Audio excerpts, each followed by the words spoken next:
ఈరోజు మనం సింపుల్గా దొండకాయ రోటి పచ్చడి ఎలా చేసుకోవాలో చూసేద్దామండి. దీనికి కావాల్సిన ఇంగ్రీడియంట్స్ ముందుగా స్టవ్ వెలిగించి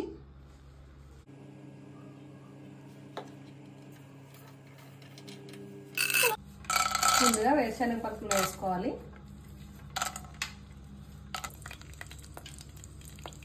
ఇప్పుడు 1 స్పూన్ జీలకర్ర, 1 స్పూన్ ధనియాలు వేసుకోవాలండి. ఇవి కొంచెం వేగాక ఒక 6-7 మిర్చి వేసుకోవాలండి, పచ్చిమిరపకాయలు. ఇక్కడ నేను 1/2 కేజీ దొండకాయలు తీసుకుంటున్నాను. 4 వెల్లుల్లి గడ్డలు వేసుకోవాలి. వెల్లుల్లి ఎక్కువ ఫ్రై అవ్వకూడదండి.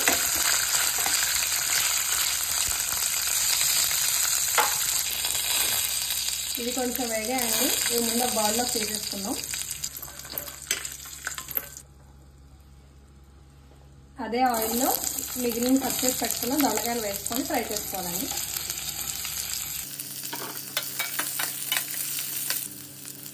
దీనికి సరిపడా ఉప్పు వేసుకోవాలి. దొండకాయలు మగ్గించుకోవాలండి.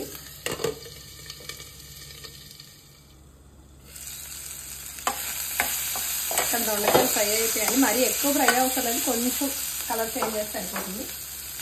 ఇక్కడ ఒక టమాటో కట్ చేసుకొని వేస్తున్నానండి. కొంచెం కొత్తిమీర, చింతపండు కొంచెం వేసుకోవాలండి.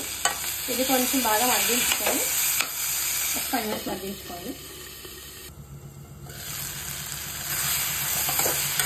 టమాటా కూడా మగ్గిపోయిందండి. ఇప్పుడు స్టవ్ ఆఫ్ చేసి చల్లార్చుకొని మనం రోట్లో వేసి దంచుకుందాం. ముందుగా ఫ్రై చేసి చేసుకున్నామండి, దంచుకోవాలండి.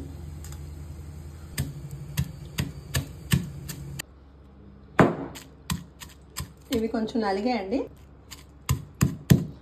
ఇప్పుడు ఇవి నలిగాయండి. వేయించి పెట్టుకుని దొండకాయ ముక్కలు వేసుకుందాం. మిక్సీలో వేసుకున్నా బాగానే ఉంటుందండి. రోట్లో వేసుకుంటే ఇంకొంచెం ఎక్కువ టేస్ట్ వస్తుంది అన్నమాట.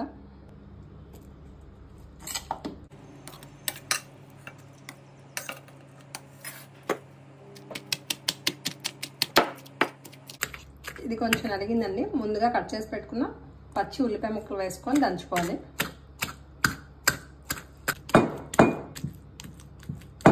మనకి ఇక్కడ పచ్చడి రెడీ అయిపోయిందండి.